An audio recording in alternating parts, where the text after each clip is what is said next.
বলেন, যারা কুফরি করেছে, দুনিয়ার সম্পত্তি, সামান্য সম্পত্তির বিনিময়ে নিজের ঈমানকে বিক্রি করে দিয়েছে। আছে না? আছে না? নিজের ঈমানকে দুনিয়ার সামান্য সম্পত্তির বিনিময়ে যারা বিক্রি করে দিয়েছে, এই মানুষগুলো কুফরি করনেওয়ালারা হাসরের ময়দানে যখন দাঁড়াবে, আমার আল্লাহ বলেন সারা পৃথিবীতে যা কিছু আছে এর সমপরিমাণ সম্পত্তির মালিক যদি এক একটা কাফের হয়, এক একজন ব্যক্তি হয়, এই মানুষগুলা তাম পৃথিবীতে যা আছে, জমিনের উপরে, জমিনের নিচে, খনিজ সম্পদ, প্রকাশ্য সম্পদ যা কিছু আছে এর সমপরিমাণ সমমূল্যের জিনিস, সমমূল্যের মূল্যবান জিনিসপত্র কিয়ামতের ময়দানে যদি জাহান্নামের আযাব থেকে বাঁচার জন্য বিনিময় হিসেবে আমি আল্লাহর দরবারে পেশ করে, কে কয়? কিয়ামতের ময়দানে দাঁড়ায় কইবেন, আল্লাহ আমার যা আছে সব নিয়ে নেন, শুধু জাহান্নাম থেকে মুক্তি দেন। জান্নাত দেওয়া লাগতো না, জান্নাত চাই না, জান্নাতও দিয়েন না, কিন্তু আল্লাহ জাহান্নামও দিয়েন না। এরকম বলবেন অনেক মানুষ আছেন, অনেক মানুষ আছেন। রব্বুল আলামিন কয়, লাউ আন্না লাহুম মা ফিল আরদি জামিআন ওয়া মিসলাহু মাআহু লিয়াফতাদু বিহি মিন আযাবি ইয়াউমিল কিয়ামাতি মা তুকুব্বিলা মিনহুম। আল্লাহ কয়, গোটা পৃথিবীর সমতুল্য সম্পদের পাহাড় লইয়া কোন মানুষ কিয়ামতের ময়দানে যদি দাঁড়ায়, সমস্ত সম্পত্তি আমি আল্লাহর দরবারে জাহান্নামের আযাব থেকে মুক্তি পাওয়ার জন্য যদি সেদিন জমা দেয়, কোন দিন? কোন দিন বুঝেন তো? হাসরের ময়দানে, কিয়ামতের দিন না, ওটা হাসরের ময়দান। কিয়ামতের দিন সব ধ্বংস হইব, বিচার হইব হাসরের ময়দানে, হিসাব হবে হাসরের ময়দানে। আল্লাহ কয়, হাসরের ময়দানে তাম পৃথিবীর সমতুল্য মূল্যবান কোন সম্পদ যদি এই বান্দায় আমি আল্লাহর দরবারে জমা দিতে চায়, আর সে যদি জাহান্নামের আযাব থেকে মুক্তি পাইতে চায়, আমার আল্লাহ কয় মা তুকুব্বিলা মিনহুম, ওই ব্যক্তির ওই অর্থ, ওই সম্পদ জাহান্নামের আযাব থেকে মুক্তি পাওয়ার পক্ষে আমি আল্লাহর দরবারে কবুল হবে না, কবুল হবে না, কবুল হবে না। ওয়ালাহুম আযাবুন আলীম।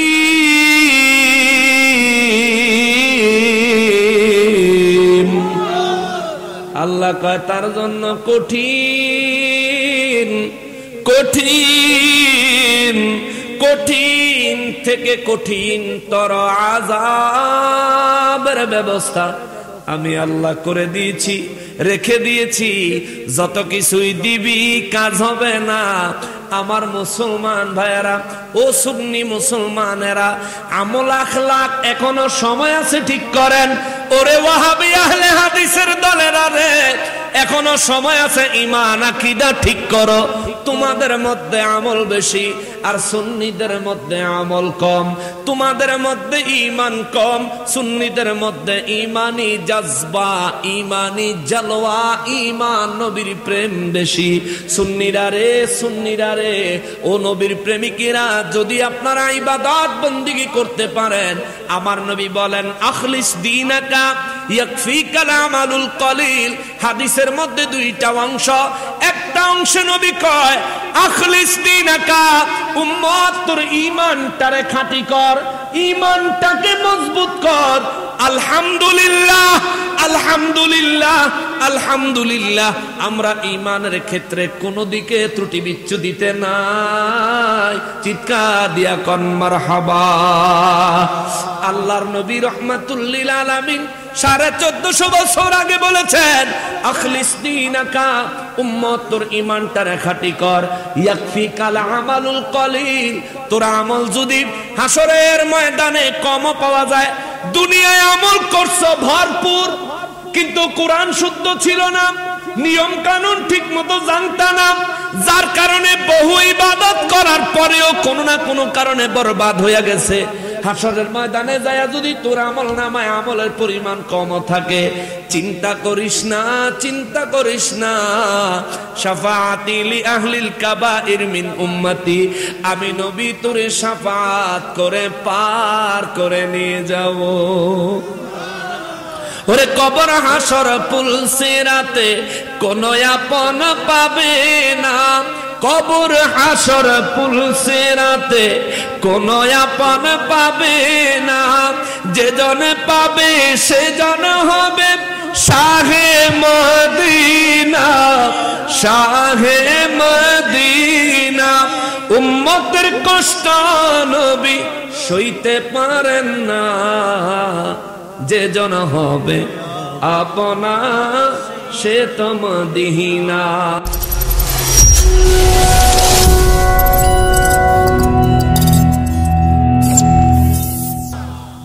রব্বুল আলামিন কুরআনুল কারীমে সূরা মায়েদার 33 নম্বর আয়াতে কারিমায় আমার আল্লাহ বলেন, ইন্নামা জাযাউন, নবী গো বিশ্ববাসীকে জানায়া দেন, तमाम পৃথিবীর সমস্ত মানুষদেরকে জানাইয়া দেন, ইন্নামা নিশ্চয় আমি আল্লাহ জাযাউন পুরস্কার দিব। জোরে কন্যা সুবহানাল্লাহ। কি দিব? কি দিব? কি দিব? কে দিব? কে দিবেন? ইন্নামা জাযাউন, ও নবী বিশ্ববাসীকে জানাইয়া দেন, আমি রব্বুল আলামিন পুরস্কার দিব, পুরস্কার, পুরস্কার, পুরস্কার। আমি আল্লাহ প্রতিদান দিব। আপনারা খুশি না নারাজ? খুশি না নারাজ? পুরস্কার দিব কে? কিন্তু এই জায়গাত খুশি হওয়ার ব্যাপার নাই। রব্বুল ইজ্জত বললেন আমি আল্লাহ পুরস্কার দিব। ও আমার মালিক পুরস্কার কারে দিবেন গো আল্লাহ? রব্বুল ইজ্জত বলেন আল্লাযীনা ইউহারিবুনাল্লাহা ওয়া রাসূলাহু, পৃথিবীর বুকে যারা আমি আল্লাহর দুশমনি করেছে, পৃথিবীর বুকে যারা আমার রাসূল আমার হাবিবুল্লাহর দুশমনি করেছে, আমি আল্লাহ তাদেরকে পুরস্কার দিব। চিৎকার দিয়া কোন আল্লাহু আকবার। ও হাওয়ালিরা রে, খুশি হইয়া যাও। আল্লাহর দুশমনি করেছো, আল্লাহ কয় পুরস্কার দিব। নবীর দুশমনি করেছ, নবীর পক্ষ থেকে আল্লাহ বলেন আমি পুরস্কার দিব। আল্লাহর দুশমন, নবীর দুশমন আল্লাহর কাছ থেকে পুরস্কার পাবে। ব্যাপারটা একটু কেমন যেন, বিষয়টা একটু রহস্যজনক। রব্বুল আলামিন বলেন নবী গো, পৃথিবীর বুকে যারা আমি আল্লাহর দুশমনি করে, আপনি নবীজির দুশমনি করে, তাদের জন্য আমি আল্লাহ পুরস্কার দিব। বাজেট করলাম পুরস্কার দিব। সাহাবায়ে কেরাম বলেন নবী গো, ও নবী ইয়া রাহমাতাল লিল আলামিন, ইয়া রাসূলুল্লাহ, আল্লাহর দুশমনি করলে আল্লাহ পুরস্কার দিবেন, নবীর দুশমনি করলে আল্লাহ পুরস্কার দিবেন। ইয়া রাসূলুল্লাহ, আল্লাহরে তো জীবনে কোনোদিন আমাদের এই দু চোখে দেখি নাই। ও নবী, নবী গো, আল্লাহকে তো মানুষের পঞ্চ ইন্দ্রিয় দিয়ে অনুভব করতে পারে না, এই চোখ দিয়ে দেখতে পারে না, তাইলে আল্লাহর দুশমনি আমরা কেমনে করি? কেমনে করব? কিভাবে আল্লাহর দুশমনি হয়? ইয়া রাসূলুল্লাহ, আমরা তো আপনার দুশমনি করি না গো নবীজি, আমরা তো আপনাকে ভালোবাসি, আপনাকে মহব্বত করি, জীবনের থেকেও বেশি আপনি নবীজিকে ভালোবাসি। কিন্তু আল্লাহ ঘোষণা দিল, ইন্নামা জাযাউল্লাযীনা ইন্নামা জাযাউল লাযীনা ইউহারিবুনাল্লাহা ওয়া রাসূলাহু, যারা আল্লাহ এবং তার রাসূলের দুশমনী করে আল্লাহ তাদেরকে পুরস্কার দিবেন। হুজুর তাইরে আমরা ভালোবাসলাম, আমাদেরকে আল্লাহ কি দিবেন? আমার নূর নবী রাহমাতুল লিল আলামিন বলেন, সাহাবীরা রে, আল্লাহর দুশমন নবীর দুশমনের যেটা আমার আল্লাহ দিবে সেটাও পুরস্কার, মুমিনের যেটা আমার আল্লাহ দিবেন সেটাও পুরস্কার।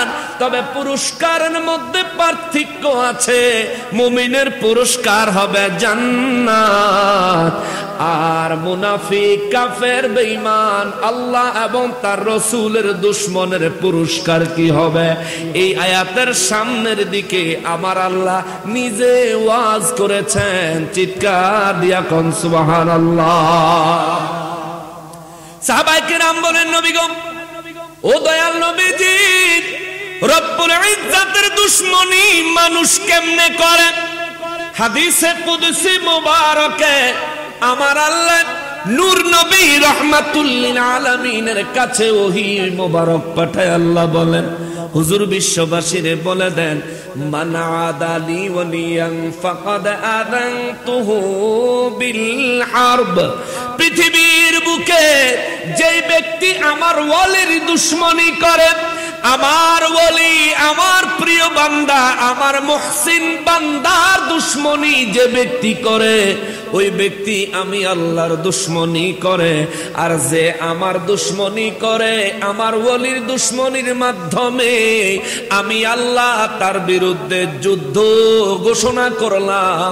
চিৎকার দিয়া বলেন আল্লাহু আকবার। ওলির দুশমনী করলে দুশমনী হয় কার? জোরে বলতে হবে কার? আর আমার আল্লাহ কয়, ইন্নামা জাযাউল লাযীনা ইউহারিবুনাল্লাহ। আল্লাহু আকবার। কোরআন মজা আছে নি? কোরআন শরীফের থেকে, নবীর হাদিসে মোবারকের থেকে বয়ানের মজা কোথাও পাবেন না। অভ্যাস করেন, শুধু অভ্যাস করেন। জিকির আজকার দরকার আছে, মুর্শিদি দরকার আছে, নাতে রসুল, হামদ, গজল দরকার আছে। সবচেয়ে প্রথম কাতারে দরকার হইল কোরআন সুন্নাহ। এই এলেমটা, এইটা যদি আমাদের কাছে থাকতো, দলিলগুলো, আজকে দেখবেন এই ওলি আল্লাহর দুশমনের আল্লাহ কি যে বাটাম দিছে, কি পরিমাণের সাইজ যে আল্লাহ করছে কোরআনে। হেগো বিরুদ্ধে আমরা কথা বললে হেরা কয় আমরা বলে গালি দেই, বলে না? বলে না? আচ্ছা, আমরা নিজেকে কথা বাদ, আল্লাহ তোমরা কি কইছে হইনা যাও। যদি এই দলিল আদিল্লা গুলো আমরা জানতাম, তাহলে যে কোনো মুলবি আল্লাহর ওলির বিরোধিতা করে, নবীর ইজ্জতে আঘাত করে কথা বলে সুস্থভাবে এলাকার থেকে বের হয়ে যাইতে পারতো না। ঠিক কিনা বলেন? আমরা সবাই মিলে তার ধরে আইনের হাওলা, আইনে সুপর্দ করতে পারতাম। ঠিক কিনা বলেন? কিন্তু আফসোস, এদেশে এমপি, মন্ত্রী, সরকারের বিরুদ্ধে কথা বললে মামলা হয়, কিন্তু ওলি আল্লাহ, আল্লাহর রাসূল, আমার রব্বুল ইজ্জাতের বিরুদ্ধে কথা বললেও মামলা করার মানুষ পাওয়া যায় না। ঠিক কিনা বলেন? কিন্তু উচিত ছিল এই ধরনের মানুষগুলোকে প্রকাশ্য দিবালোকে খোলা নাঙ্গা তলোয়ার দিয়ে দেহ থেকে ধড় আলাদা করে দেওয়া। সরকারের বিরুদ্ধে কথা বলবি, মামলা হবে, মামলা চলবে। আল্লাহ রাসূল, ওলি আল্লাহর বিরুদ্ধে কথা বলবি, আল্লাহর সিদ্ধান্ত শোনাইতেছি, সামনে আসতেছে, পরে আবার কইেন না বলে হেরার লগে আমরা একটা কোবাকুবি লাগাই দিয়ে গেছে হুজুরে। 1450 বছর আগে আল্লাহ কইয়া রাখছে, আল্লাহর কথা আমি শুধু শোনাই দিব, আমার নিজের ব্যক্তিগত কোনো কথা নাই। ঠিক। রব্বুল ইজ্জাত বলেন, ইন্নামা জাযাউল লাযীনা ইউহারিবুনাল্লাহ। ইয়া রাসূলুল্লাহ, বিশ্ববাসীকে বলে দেন, জগৎবাসীকে জানাইয়া দেন, আমি আল্লাহ কিছু মানুষের পুরস্কার দিব, কিছু জিন জাতির পুরস্কার দিব। এই মানুষ, এই জিন জাতিগুলো হলো তারা যারা ইউহারিবুনাল্লাহ, আমি আল্লাহর দুশমনি করেছে, ওয়া রাসূলুহু আমার রাসূলের দুশমনি যারা করেছে আমি আল্লাহ তাদেরকে পুরস্কার দিব, পুরস্কার। সাহাবীরা কয় নবী গো আল্লাহর দুশমনি মানুষ কিভাবে করে? আমার আল্লাহ হাদিসে কুদসি মুবারকে কয় মান আদালি ওয়ালিয়ান ফাকাদ আযানতুহু বিল হারবি। পৃথিবীর মধ্যে যারা ওলির দুশমন তারা আমি আল্লাহর দুশমন, পৃথিবীতে যারা ওলির দুশমন তারা আমার হাবিবুল্লাহর দুশমন। আমি আল্লাহ এবং আমার হাবিবুল্লাহর দুশমন যে ব্যক্তি হবে তার জন্য আমি আল্লাহ পুরস্কার দিব, পুরস্কার পুরস্কার পুরস্কার। তবে হ্যাঁ শুধুমাত্র আমি আল্লাহ এবং আমার রাসূলের দুশমনি যারা করে তাদেরকে পুরস্কার যে আমি আল্লাহ দিব, সর্বপ্রথম তাদেরকে আমি আল্লাহ লকব দিব, লকব পরিচিতি দিব, নাম দিব, তাদের লকব দিব। তাদের প্রথম লকব দিল আল্লাহ। আল্লাহ কয় ওয়ায়াসাউনা ফিল আরদ, এই গোটা জমিনের উপরে আল্লাহর ওয়ালিদের দুশমনি করনে ওয়ালারা, আল্লাহর দুশমনি নবীজির দুশমনি করনে ওয়ালাদের লকব দিল আমার আল্লাহ ওয়ায়াসাউনা ফিল আরদ। এই জমিনের উপরে এরা হলো বিশ্ববিখ্যাত সন্ত্রাস।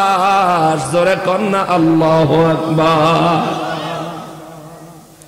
ওলির দুশমন হলে সন্ত্রাস হয় ঘোষণাকার ওয়ায়াসাউনা। কে বলছে? আলেম ওলামা আছে স্টেজে। ওয়ায়াসাউনা রব্বুল ইজ্জাত বলেন তারা হলো সন্ত্রাস। তারা কি? তাহলে ওয়াহাবিরা কি? ওয়াহাবিরা কি? কি কষ্ট লাগতেছে আপনাকে? ভয় পাইতেছেন? আমি তো ভয় পাই না। আমারে যদি আপনি এজুত করেন, আমারে যদি আপনি সাইড টক করবেন না, তলোয়ারের নিচে গলা রাখা দেন, আমি তখনও একই কথা বলব। কারণ আমি ভালো করে জানি মৃত্যু একদিন হবে। চাইলে এই জীবন নিয়ে জান্নাতে ঢুকে যাইতে পারতাম না। মৃত্যুর স্বাদ গ্রহণ করে পরে আল্লাহ যদি দেয়, যদি দয়া করেন, নূর নবীজির যদি শাফাআত নসিবে হয়, ঠিক কিনা বলে? মুসলমানেরা রে, আমার প্যারা নবীর উম্মতিরা রে, রব্বুল ইজ্জাত বলেন ইন্নামা জাযাউল্লাযীনা ইউহারিবুনাল্লাহা ওয়া রাসূলাহু ওয়া ইয়াসআউনা ফিল আরদ। আল্লাহ বলেন আমি আল্লাহ কিছু মানুষের জন্য পুরস্কারের ব্যবস্থা রাখছি। জিন জাতির মধ্যে কিছু জিনদের জন্য আমি আল্লাহ পুরস্কারের ব্যবস্থা রাখছি।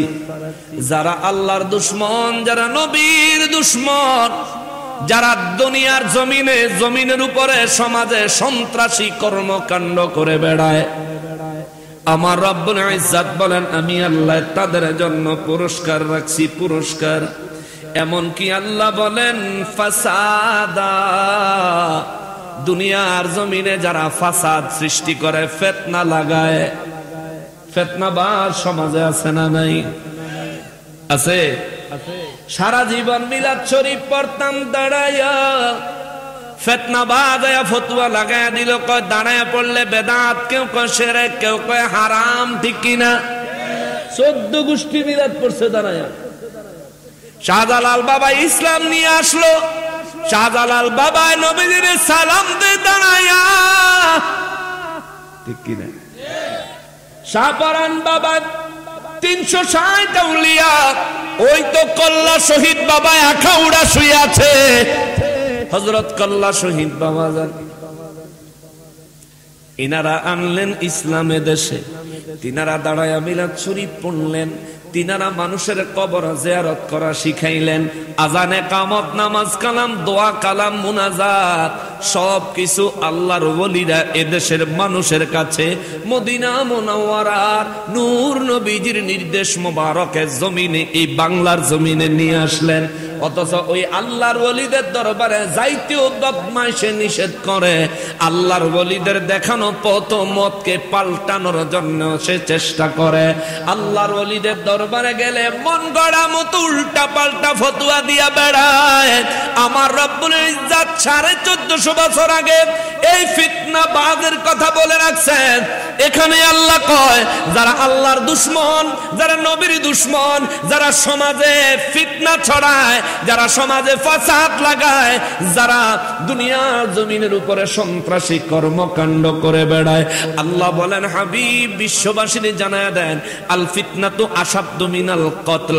ফিতনা হলো এত জঘন্য, হত্যার থেকেও জঘন্য অপরাধ হলো ফিতনা লাগানো। ফিতনা লাগানো সারা জীবন কত সুন্দর সব সুন্নিরা মিলে মিশে ছিলাম, হঠাৎ করে মুয়াবিয়া রাদিয়াল্লাহু তাআলা আনহুরে গালি দিয়া আমাদের মধ্যে ফিতনা ফাসাদ ছড়ায়া ডিবেট লাগায়া দিল।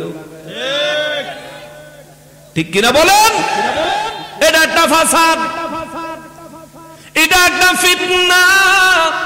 দরকার ছিল না। মুয়াবিয়া রাদিয়াল্লাহু তাআলা আনহুর ব্যাপারে আমরা কখনোই টপিক সাবজেক্ট নিয়ে কখনোই তিনার প্রশংসা করে বয়ান করতাম না, আবার কখনোই তিনার বিরুদ্ধে কথা বলতাম না। কেননা তিনি হলেন কাতিবে ওহী, তিনি হলেন রাসূলুল্লাহ সাল্লাল্লাহু আলাইহি ওয়াসাল্লামের সাহাবী, সাহাবী রাসূল। ওনার সম্পর্কে আল বিদায়া ওয়ান নিহায়া কিতাবে আল্লামা ইবনে কাসির রাহমাতুল্লাহি আলাইহি তিনি লিখে গেছেন, হযরত আলী রাদিয়াল্লাহু তাআলা আনহু সিফফিনের যুদ্ধ থেকে ফিরে এসে বলেছেন, আমার সঙ্গীরা রে, ও আমার অনুসারীরা, ও আমার মহব্বতকারীরা, শোনো, মুয়াবিয়া রাদিয়াল্লাহু তাআলা আনহুর শাসন ব্যবস্থার বিরোধিতা কেউ করবা না, কেউ করবা না, কেউ করবা না, কেউ করবা না। কেন করব না? কারণটা কি? হযরতে আলী রাদিয়াল্লাহু বলেন, মুয়াবিয়া রাদিয়াল্লাহু তাআলা আনহুর বিরোধিতা, তার শাসন ব্যবস্থার বিরোধিতা যদি তোমরা করো, তবে আমি আলী বলে রাখছি, শুনিয়া রাখো, যেদিন মুয়াবিয়া রাদিয়াল্লাহু ক্ষমতাচ্যুত হবে, যেদিন মুয়াবিয়া রাদিয়াল্লাহু দুনিয়া থেকে পর্দা করবে রে, পৃথিবীর জমিনের উপরে পাকা খেজুর গাছের থেকে পাকা খেজুর জমিনের উপর যেভাবে পড়ে ছিটিয়ে থাকে, ছড়িয়ে থাকে, এইভাবে দুনিয়ার জায়গায় জায়গায় মানুষের মাথা দেহ থেকে আলাদা হইয়া খেজুরের মতো পড়ে থাকবে। আলী রাদিয়াল্লাহর এই গায়েবের সংবাদ, ভবিষ্যৎবাণী কারবালার যুদ্ধে প্রমাণ হইয়া গেছে। ঠিক কিনা বলেন? মুয়াবিয়া রাদিয়াল্লাহু যদি ক্ষমতায় থাকতেন, তিনি যদি সুস্থ থাকতেন, তাহলে কারবালার যুদ্ধ লাগতে তিনি দিত না। ও মুসলমানেরা, মুসলমান আমরা সুন্নি আছি, মিলেমিশে থাকি। মুয়াবিয়া রাদিয়াল্লাহু তাআলা আনহুর প্রশংসার দরকার নাই, মুয়াবিয়া রাদিয়াল্লাহু তাআলা আনহুর সমালোচনার দরকার নাই। তিনি সাহাবী রাসূল, তিনি যদি দোষীও হয়, আমার মতো নাখান্দা তার সমালোচনা করার কোনো অধিকার আমার নাই, কোনো অধিকার আমার নাই। তুমি তারা দোষী বানাও কি দিয়া? আলী রাদিয়াল্লাহর উপরে জুলুম করছে, এ বেটা, আলী রাদিয়াল্লাহর উপরে যদি জুলুম করে, আলী রাদিয়াল্লাহু তো মুয়াবিয়া রাদিয়াল্লাহর বিরুদ্ধে কোনো অভিযোগ করে নাই। ঠিক কিনা বলেন? আলী রাদিয়াল্লাহু তাআলা আনহু মুয়াবিয়া রাদিয়াল্লাহু তাআলা আনহুর বিরুদ্ধে কি কোনো অভিযোগ করছেন? কেউ কিতাব থাকলে, কোনো দলিল থাকলে আমার একটু দেখাইয়েন তো। যার লগে যার সমস্যা, হে বেটার কোনো অভিযোগ নাই, তুমি অভিযোগ দেন না কেডা? তৃতীয় পক্ষ। দুই ভাই যদি ঝগড়া লাগে, এক ভাইয়ের আরেক ভাইয়ের বিপরীতে যদি কোনো দোষারোপ না থাকে, ওনার সাথে আমার কোনো সমস্যা নাই, উনি বলে আমার সাথে ওনার কোনো সমস্যা নাই, আপনি যদি বলেন না সমস্যা আছে, আমরা বুঝি আপনি ইবলিসের আপন ভাই। আপনারা তো জলে কান। আলী রাদিয়াল্লাহু তাআলা আনহু তো এই বিষয়ের উপর মুয়াবিয়া রাদিয়াল্লাহু তাআলা আনহুর বিরুদ্ধে কোথাও কথা বলেন নাই, আপনি বলছেন কেন? শোনেন, সাহাবীদের সমালোচনা করে মুমিন হওয়া যায় না, বরবাদ হয়ে যাওয়া যায়। ঠিক কিনা বলেন? যেখানে নবী বলছেন আমার সাহাবীরা সমালোচনার ঊর্ধ্বে, সাহাবায়ে কেরামের যুগের পরে আমাদের যে যুগটা, এই যুগে আমরা হলাম এত নাখান্দা, এত অযোগ্য, এত নাচিজ। সাহাবায়ে কেরামের দোষ থাকলেও চর্চা করার অধিকার আল্লাহর রাসূল আমাদেরকে দেয় না। নবীজি বলছেন আমার সাহাবীরা সমালোচনার ঊর্ধ্বে, এটা সমালোচনার বিষয় না, আমরা করতে পারবো না। অতএব আমাদেরকে কি করতে হবে? চুপ করে থাকতে হবে। ভালো গুণ থাকলে বলবেন, কিন্তু যদি এমন কোন বিষয় থাকে যেটা সমালোচনা করার মতো, যদি মুমিন হয়ে ঈমান নিয়ে মৃত্যুবরণ করতে চান, আল্লাহর রাসূলের শাফাআত পেতে চান, চুপ করে থাকতে হবে। তাহলে দেখবেন সমাজে শান্তি, নিজের ঈমানও ঠিক থাকবো, মৌতে দয়াল নবীজির দিদার নসিব হয়ে যাবে। কষ্ট পাইছেন? এটা একটা ফিতনা। আল্লাহ বলছেন আল ফিতনাতু আসাদ্দু মিনাল কতল, হত্যা করার থেকেও জঘন্য অপরাধ হলো ফিতনা লাগানো। মুসলমানেরা রে, আমার পেয়ারা নবীর উম্মতেরা রে, রব্বুল ইজ্জাত কালামে হাকিমে 1450 বছর আগে আল্লাহ বলেন ইন্নামা জাযাউল লাযীনা ইউহারিবুনাল্লাহা ওয়া রাসূলাহু ওয়া ইয়াসউনা ফিল আরদি ফাসাদা। আমি আল্লাহ এমন কিছু মানুষের পুরস্কৃত করব যারা আমি আল্লাহর দুশমনী করে, আমার হাবিবুল্লাহর দুশমনী করে, যারা নাকি আমার আল্লাহ কয় সমাজের মধ্যে সন্ত্রাসী কর্মকাণ্ড প্রতিষ্ঠা করে, জমিনের উপরে সন্ত্রাসী করে বেড়ায়, এবং আমার আল্লাহ বলেন যারা নাকি ফাসাদ ফিতনা সৃষ্টি করে বেড়ায়, আমি রব্বুল আলামিন তাদের জন্য পুরস্কারের ঘোষণা দিচ্ছি। শোনেন, সর্বপ্রথম পুরস্কার দিচ্ছে কে? কে? আল্লাহ কয় প্রথম পুরস্কার হলো আইয়ুকতালু, সর্বপ্রথম তাদের পুরস্কার হলো তাদের দেহ থেকে মাথা আলাদা করে দাও। আল্লাহু আকবার। আল্লাহর দুশমনী করলে শাস্তি হবে মৃত্যুদণ্ড, সিদ্ধান্ত কার? নবীর দুশমনী করলে শাস্তি হবে মৃত্যুদণ্ড, সিদ্ধান্ত কার? আর ওলির দুশমনী করলে দুশমনী হয় কার? কথা বলেন না কেন? আমি কি আপনাদেরকে বুঝাইতে ব্যর্থ? আপনারা কি বুঝতে অসুবিধা হচ্ছে না মানতে অসুবিধা হইতেছে? আপনার কাছে খারাপ লাগলেও মাইনা নেন, এটা সত্য, এটা হক, এটা কোরআন, ঠিক কিনা বলেন?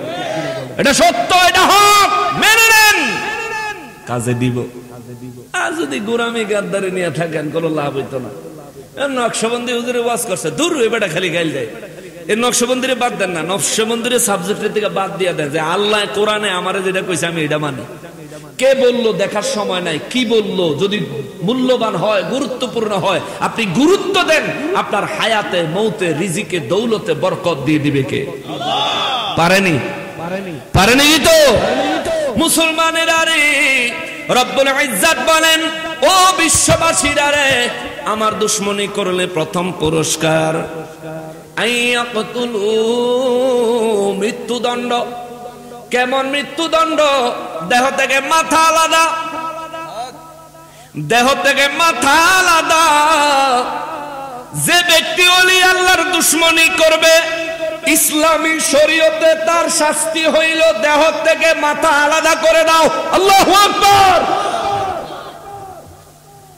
এবার যদি এদেশে কোরআনের শাসন, ইসলামী শাসন যদি কায়েম হয়, একটা ওয়াহাবিরও ঘাড়ের উপরে মাথা থাকতো না, সব দিক আল্লাহ ফালায়া দিত। তবে তারারে আবার আল্লাহ একটা সুযোগ দিছে পরের আয়াতে আল্লাহ আবার একটা সুযোগ দিছে। তবে এই সুযোগটাও বইলা দিব, ওলি আল্লাহর দুশমনেরা রে, আল্লাহর ওলিদের দুশমনেরা রে, তোমাদের জন্য একটা রাস্তা আমার আল্লাহ খোলা রাখছে। ওই রাস্তার কথাটাও বলে দিব, ধৈর্য সহকারে শোনো। আল্লাহ বলেন আও ইউসাল্লাবু, নবী গো নবী, বিশ্বের কোন ব্যক্তি যদি আমি আল্লাহর দুশমনী, আপনার দুশমনী, সমাজে সন্ত্রাসবাদ কায়েম করে, এমনকি যদি ফিতনা ফাসাদ লাগায়, তার প্রথম শাস্তি হবে দেহ থেকে মাথা আলাদা করে দিয়া মৃত্যুদণ্ড। যদি এটা না হয়, দ্বিতীয় অপশন আমি আল্লাহ দিলাম, দ্বিতীয় বিষয় আমি আল্লাহ দিলাম। দ্বিতীয় বিষয় হলো আও ইউসাল্লাবু, তারে শুলে চড়াইয়া দাও, অথবা গলায় ফাঁসি দিয়া মৃত্যুদণ্ড কার্যকর করো। চিৎকার দিয়া কোন আল্লাহু আকবার। ওলির দুশ্মনের প্রথম শাস্তি হলো দেহ থেকে মাথা আলাদা করে দাও। এই কে খাই বসা না না না, ওয়াজ করে কইজা ফাটা লাইতেছি আমি, আর কারে কারে চা দিতে বই বন্ধ বন্ধ বন্ধ বন্ধ। আমার মাহফিলে মাথায় রাখবেন, সবাই মাথায় রাখবেন, আমার মাহফিলে আমিও চা খাই না, কেউ চা খাইতেও দেই না। একজনে দুইজনে স্টেজে টান দিবেন, আর হেন যে হেরা যে বইছে হেরার কি অবস্থা? সবাই তো মানুষ। চা, সিগারেট আর পান বাঙালির জন্য এটা এমন এক জিনিস যে কেউ রে খাইতে দেখলেই খাইতে মন চায়, ঠিক না? স্বাভাবিক হালাল জিনিস। সিগারেট তো আবার হালাল, ওইটা হলো ওইটাও হালাল, ওই মোবার কি বৈধ, সোয়াবও নাই গুনাও নাই। তবে ওটা না খায়, ওইটা যদি আবার আপনার আচ্ছা মতন খান, জনমের মতন খান, ওটা না খাইলে আপনার ঘুম হয় না, না খাইলে পায়খানা ক্লিয়ার হয় না, এই সমস্ত উল্টা ফাল্টা যদি অভ্যাস স্বভাব আপনার থাকে, তাহলে আপনার উচিত এটা ত্যাগ করা, এটা ত্যাগ করা, এটা ত্যাগ করা। এক বেটারা জিগাইছিল বলে, এই সিগারেট যে খাস কি লিগে খাস? কয় খাই, ভালো লাগে খাই, আমার দরকার খাই। সিগারেটের প্যাকেটে কি লেখছে দেখো না? হ দেখছি তো। কয় কি লেখছে? কয় লেখছে ধূমপান হার্ট অ্যাটাকের কারণ। কয় তাইলে তুই ধূমপান করস কার? কয় আরে সিগারেটের প্যাকেট দিয়া ধূমপান করলে কইছে হার্ট অ্যাটাকের কারণ, সিগারেট খাইলে হার্ট অ্যাটাক করবে এটা তো লেখে নাই। আমি এর লেগেই তো সিগারেটের প্যাকেট খাই না। চিন্তা করছে, এতে সিগারেটের প্যাকেট এর লেগে খায় না, কারণ ওটার উপরে যে লেখছে ধূমপান মৃত্যুর ঝুঁকি রয়েছে, ধূমপানে হার্ট অ্যাটাকের কারণ, ক্যান্সারের কারণ, এর লেগে তো প্যাকেট খাই না। চিন্তা করেন তো। ওইটা বাদ, চা আর পান এটা তো হালাল জিনিস, এটা যারা অভ্যস্ত, একজনে খাইলে আরেকজন দেখলে মন চায়। আপনাকে মন চায়নি জানি না, আমি তো মাঝে মধ্যে একটু চা খাই, একজনে খাইতে দেখলে আমারও মন করে একটু খাই, স্বাভাবিক মুসলমান। এই জন্য স্টেজে কেউ চা দিবেন না, কোনো পান দিবেন না, খাউন দাউন একবারে বন্ধ। মুসলমানের আরে কষ্ট পাইছেন? স্টেজে যারা আছে আমার লগে দিয়ে আছে, হেরারে বকমু আবার হেরারে মালিশ করবো, লগে দিয়ে আছে। কারণ হেরারে বকলে আপনারা সিধা হয়ে যাবেন। কথায় আছে না, নিজের জিয়েরে কিল দিলে ফুতের বউ কয় মা গুমা। হ্যাঁ, ফুতের বউর উপরে বেশি জিত উঠলে শাশুড়িরা করে নিজের জিয়ের ভিডিও গুম মুর করে কিল লাগায়। কারণ জিয়ের ভিডিও কিল দিলে মামলা হইতো না, কিন্তু ফুতের বউর ভিডিও কিল দিলে মামলা হইব। তাইলে জিয়ের ভিডিও কিল দিয়া ফুতের বউরে বুঝায় যে দিলাম হইলে তোরে দিলাম, আমার জিয়েরে ভালো হইয়া যা, ঠিক কিনা বলেন? এই জন্য হেরারে কইয়া আপনার করে বুঝায় যে সময় আছে, এখনো ধৈর্য ধরেন, সবর করেন, মনোযোগ সহকারে খেয়াল করেন। কোরআনের কথাগুলো খুব সুন্দর, খুব সুন্দর, খুব সুন্দর, সব সমস্যার সমাধান আছে। বিশ্বে যত ধর্ম আছে, কোন ধর্মের এমন কোন গ্রন্থ নাই যেটা নির্ভুল। একমাত্র ধর্ম ইসলাম ধর্ম, একমাত্র ধর্মগ্রন্থ কোরআনুল কারীম। 1450 বছরে আজ পর্যন্ত কেউ একটা গ্রামারিটিক্যাল ভুল পর্যন্ত ধরতে পারে নাই। জোরে কন্যা সুবহানাল্লাহ। এমন কোরআন আল্লাহ আমাদেরকে দিচ্ছেন, আর এটার গুরুত্ব আমরা দেই না। খেয়াল করেন মুসলমানেরা রে, আমার প্যারা নবীর উম্মতেরা রে, রব্বুল ইজ্জত বলেন সর্বপ্রথম পুরস্কার হলো আইয়াকুতুলু, মৃত্যুদণ্ড কার্যকর করা। কিভাবে? দেহ থেকে মাথা আলাদা করে দেওয়া। আও ইউসাল্লাবু, দ্বিতীয় নম্বরের মৃত্যুদণ্ডের পন্থা আল্লাহ চেঞ্জ করলেন। দ্বিতীয় নম্বরের পদ্ধতি হলো ওই ব্যক্তিদেরকে শুলে চড়ায়া কিংবা ফাঁসিতে ঝুলায়া মৃত্যুদণ্ড দিতে হবে, মৃত্যুদণ্ড দিতে হবে। আও তুকাত্তা আইদিহিম ওয়া আরজুলুহুম মিন খিলাফিন। আল্লাহু আকবার। আল্লাহ রাব্বুল ইজ্জত বলেন অথবা তৃতীয় নম্বরের শাস্তি, শাস্তি না পুরস্কার। আল্লাহ কইছে পুরস্কার, আমরাও কম পুরস্কার। এ ওয়াহাবালিরা রে, শুনিয়া যাও আল্লাহ কি বলেছে। আল্লাহ কয় 3 নম্বরের পুরস্কার হলো তার একদিকের হাত আর একদিকের পা কেটে দাও। ডান দিকের হাত যদি কাটো বাম দিকের পা কেটে দাও, যদি বাম দিকের হাত কাটো ডান দিকের পা কেটে দাও। আল্লাহু আকবার। এই দেশে কোরআনের শাসন বড় দরকার, ইসলামী শাসন বড় দরকার। সমস্ত মামুর ফুত তারের মতন সোজা হইয়া যাইতো, ঠিক কিনা বলে? জনমের মতো সোজা হয়ে যাইতো। নবীজির মূর্খ কোন? মা খাদিজা রাদিয়াল্লাহু মা খাদিজা রাদিয়াল্লাহু তাআলা আনহুর সম্পর্কে বাজে মন্তব্য করা, নবীর সাহাবীদেরকে নিয়ে বাজে মন্তব্য করা, গারে কল্লা থাকতো না কথা কইতে কি দিয়া, ঠিক কিনা বলে? রব্বুল ইজ্জত বলেন আও তুকাত্তা আইদিহিম ওয়া আরজুলুহুম মিন খিলাফিন, একদিকের হাত বিপরীত দিকের পা কেটে দেওয়া হোক, এটা তাদের জন্য পুরস্কার, তাদের জন্য পুরস্কার। আও ইউনফাউ মিনাল আরদি, আল্লাহ বলেন নয়তোবা তাদেরকে যাবজ্জীবন কারাদণ্ড দেওয়া হোক। জোরে কন্যা সুবহানাল্লাহ। অলির দুশমনি জীবনে করবেন করবেন করবেন? যে ব্যক্তি অলির দুশমনি করে তার সঙ্গে কোনো প্রকারের সম্পর্ক রাখা যাবে?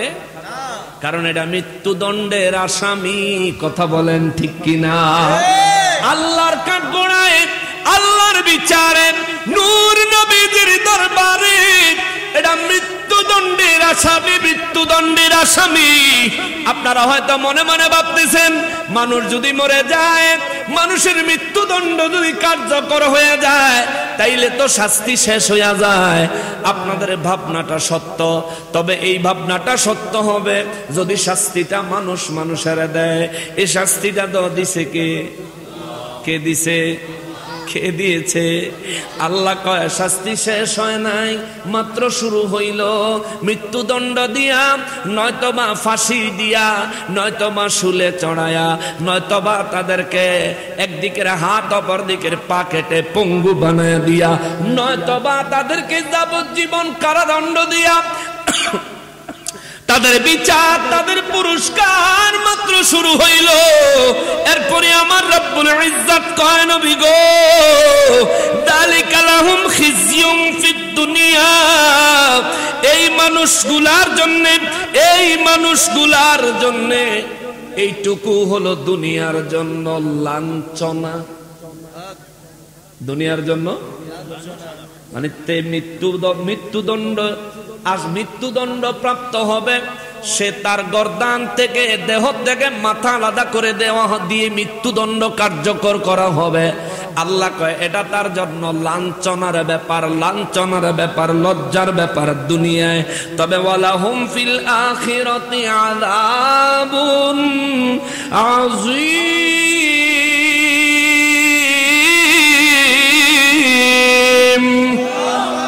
আল্লাহ কয় এখানে শেষ নয় গো নবীজি, বিশ্ববাসীর জানাইয়া দেন এই মানুষটা ফাঁসি দিয়া মৃত্যুদণ্ড ভোগ করার পরেও, তরবারির আঘাতে গর্দান দেহ থেকে আলাদা করে মৃত্যুদণ্ডের শাস্তি গ্রহণ করার পরেও, একদিকের হাত আর একদিকের পা কেটে দেওয়ার পরেও, যাবজ্জীবন কারাদণ্ড ভোগ করার পরেও আমার আল্লাহ কয় হুজুর বলে দেন এটা দুনিয়ার লাঞ্ছনা, আর আখিরাতে আমি আল্লাহ তার জন্য ওয়ালাহুম ফিল আখিরাতি আযাবুন আযীম, আখিরাতে আমি আল্লাহ তার জন্য বড় থেকে বড়, কঠিন থেকে কঠিনতর আযাবের ব্যবস্থা রেখেছি।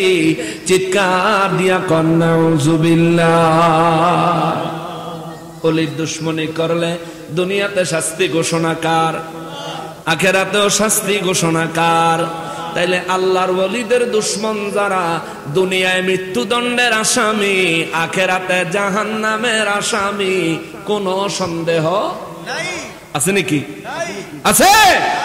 লা রাইবা ফীহ, এই কুরআনুল কারীমে আমার আল্লাহ দ্বিতীয় নাম্বার সূরা বাকারায় 2 নাম্বার আয়াতে আল্লাহ বলে দিয়েছেন 1450 বছর আগে, লা রাইবা ফীহ, কোনো সন্দেহ নাই এই কিতাবে আমার আল্লাহ যারা ওলির দুশমন, আল্লাহর দুশমন, যারা ওলির দুশমন তারা নবীর দুশমন, যারা ওলির দুশমন তারা সন্ত্রাস, যারা ওলির দুশমন তারা ফিতনাবাজ। ঠিক কিনা বলেন? এদের দুনিয়ার শাস্তি, আখিরাতের শাস্তি। আমার ওয়াহাবি ভাইরে, ও আহলে হাদিস ভাই, ওলি আল্লাহর দুশমন রে, আমার ভাই তোর জন্য আল্লাহ একটা সুযোগ রেখা দিছে, আল্লাহ একটা অপশন রেখে দিয়েছেন। ওই অপশনটা তোমারে শুনাইয়া দেই, শোনো। আল্লাহ কয়, ইল্লাল্লাযীনা তাবু মিন ক্বাবলি আন তাকদিরু আলাইহিম, আল্লাহু আকবার। রব্বুল আলামিন কয়, নবী গো নবী, এই মানুষগুলো আপনার হাতে, সাহাবায়ে কেরামের হাতে পাকড়াও হওয়ার আগে, তাদের জন্য মৃত্যুদণ্ড ঘোষণা দেওয়ার আগে, মৃত্যুদণ্ড ঘোষণা দেওয়ার পূর্বে, যাবজ্জীবন কারাদণ্ডের রায় দেওয়ার আগে এই মানুষগুলি যদি তাওবা করতে পারে রে, সুবহানাল্লাহ, কি করতে পারে? কি এই মানুষগুলো যদি তওবা করতে পারে, ইল্লাল্লাযীনা তাবু মিন ক্বাবলি আন তাকদিরু আলাইহিম, সূরা মায়েদার 34 নম্বর আয়াত।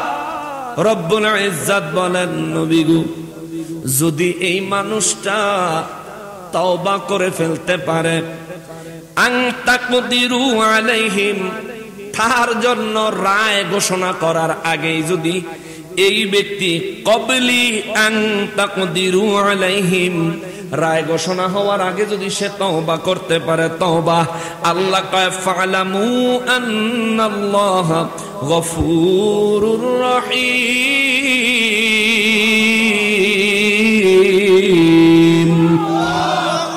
রব্বুল ইজ্জত বলেন, রায় ঘোষণা হওয়ার আগে এই মানুষটা যদি তাওবা করতে পারে, তাওবা, হুজুর তারে মাফ করে দিয়েন, ও মুসলমান তারে মাফ করে দিও, তার মৃত্যুদণ্ড দিও না।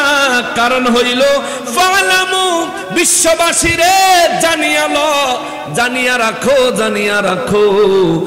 আন্নাল্লাহা গফুরুর রহিম, নিশ্চয়ই আমি আল্লাহ ক্ষমা করনেওয়ালা, অতীব দয়াবান। চিৎকার দিয়া কোন সুবহানাল্লাহ। তাহলে ওয়াহাবিরা বাচ্চা জাওনের একটা চান্স আছে না? ওলির দুশমনেরা বাঁচার একটা চান্স আছে, দিয়া রাখছে কে? তওবা কর রে, তওবা কর। ও ওলির দুশমন, আল্লাহর দুশমন, ওলির দুশমন, নবীর দুশমন, ওলির দুশমন সমাজের সন্ত্রাস, ওলির দুশমন সমাজের ফাসাদ লাগাই না। আল্লাহ তোর জন্য তওবার সুযোগ রাখছে রে আমার ভাই। তওবা কর, তওবা কর, তওবা কর।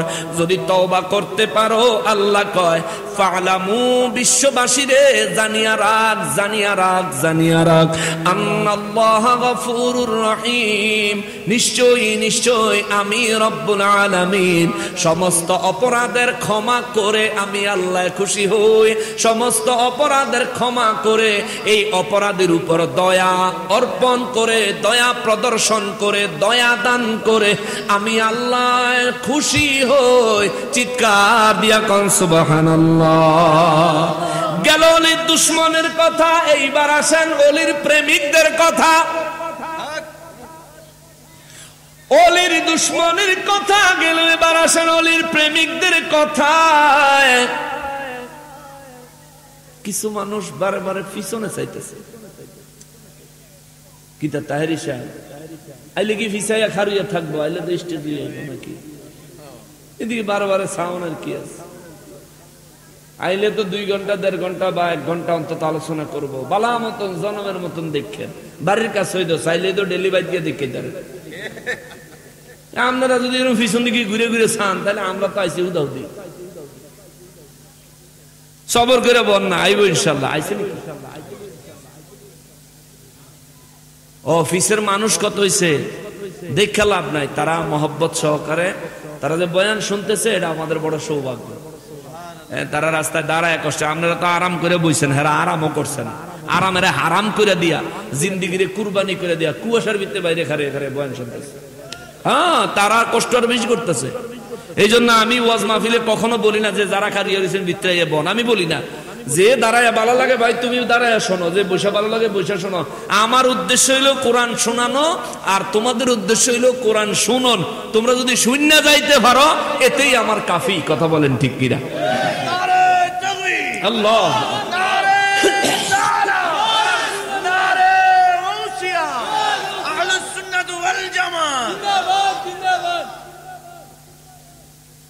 এই জন্য যারা দাঁড়ায় রয়েছে দাঁড়ায় থাকে, হেরার প্রতি আন্তরিক কৃতজ্ঞতা রইল আমার।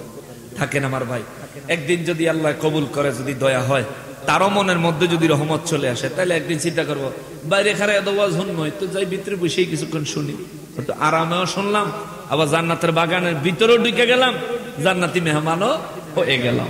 ঠিক কিনা বলেন? যাক, অসুবিধা নাই, যার ভালো লাগে, যে যেমনে ভালো লাগে। খেয়াল করেন, পিছনের দিকে আর চাইয়েন না, এদিকে তাকান। আমি কোরআন শরীফের থেকে কথা বলবো ততক্ষণ যতক্ষণ দেখবো আপনাদের তাওয়াজ্জু ঠিক আছে। আমি কিন্তু 1 আয়াত তেলাওয়াত করে 2 আয়াতের ওয়াজ করে লেছি, এখন 3 নম্বর আয়াত। এগুলো যদি ব্যাখ্যা বিশ্লেষণ দিয়ে আরো লম্বা করে সাজাইতাম তাহলে আরো লম্বা হইতো, কিন্তু আমার উদ্দেশ্য হইলো বাতিলের ওষুধটা, অ্যান্টিবায়োটিকটা আগে দিমু, এরপরে মুমিনের ভিটামিনটা পরে দিমু। এখন আমি বাতিলের অ্যান্টিবায়োটিক দিয়া গেলাম গা, যদি ভিটামিন দিয়া না যায় তাহলে তো অ্যান্টিবায়োটিক খাইয়া পরে দুর্বল হয়ে যাবেন গা। ঠিক না?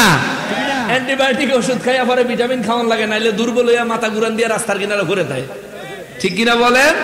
এর লিগে আগে অ্যান্টিবায়োটিক দিলাম, এবার দিব ভিটামিন। খেয়াল করেন না, কষ্ট হয়ে যাব। মোহাম্মদ একটু দুরূদ শরীফ পড়েন। আল্লাহুম্মা সাল্লি মাওলানা মুহাম্মদ ওয়া আলা আলিহি মাওলানা মুহাম্মদ। আল্লাহুম্মা সাল্লি সাইয়্যিদিনা মাওলানা মুহাম্মদ ওয়া আলা আলিহি মাওলানা মুহাম্মদ। প্রেমাগুনে জ্বলে মরি ওহে প্রভু রব্বানা,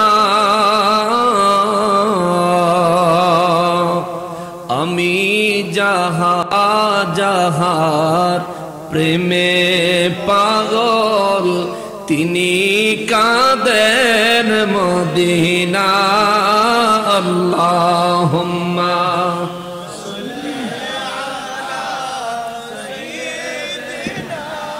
মাওলানা মুহাম্মদ ওয়া আলা আলিহি সাইয়্যিদিনা মুহাম্মদ। মুআজ্জাজ মুকাররম, এবার আসেন ইমানদারের কথা। আমার রব্বুল ইজ্জত সূরা মায়েদার 35 নম্বর আয়াতে কারিমার মধ্যে আমার আল্লাহ বলেন, বিসমিল্লাহির রহমানির রহিম, ইয়া আইয়ুহাল্লাযীনা আমানু তাকুল্লাহা ওয়াবতাগু ইলাইহিল ওয়াসিলাতা ওয়াজাহিদু ফী সাবিলিহি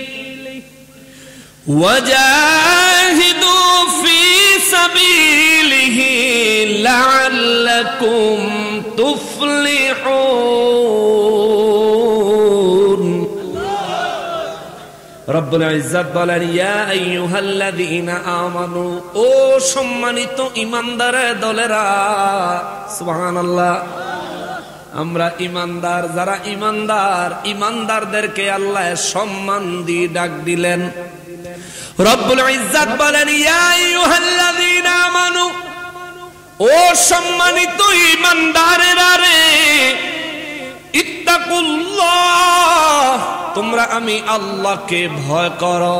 সুবহানাল্লাহ। কোন আল্লাহকে ভয় করতে বলেন কে? জোরে কোন, আরো জোরে।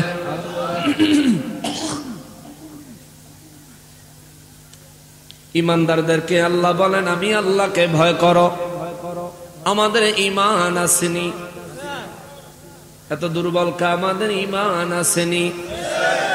আমরা কি মুসলমান না বেঈমান? আমরা ইমানদার না বেঈমান? সবাই বলেন ইমানদার না বেঈমান? আমরা সবাই যদি ইমানদার হই, আমাদের অন্তরে আল্লাহর ভয় আছে কি নাই? জোরে বলেন, আরো জোরে বলেন। যে ব্যক্তির অন্তরে আল্লাহর ভয় আছে, যে ব্যক্তির ভিতরে ঈমান আছে, আল্লাহর ভয় আছে, এই মানুষটা কোনোদিন মিথ্যা কথা বলতে পারেনি। মিথ্যা বললে নারাজ হয় কে? এই মানুষটা কোনোদিন নামাজ ছাড়তে পারেনি। নামাজ ছাড়লে নারাজ হয় কে? নামাজ ছেড়ে দিলে কষ্ট পায়, অসন্তুষ্ট হয় কে?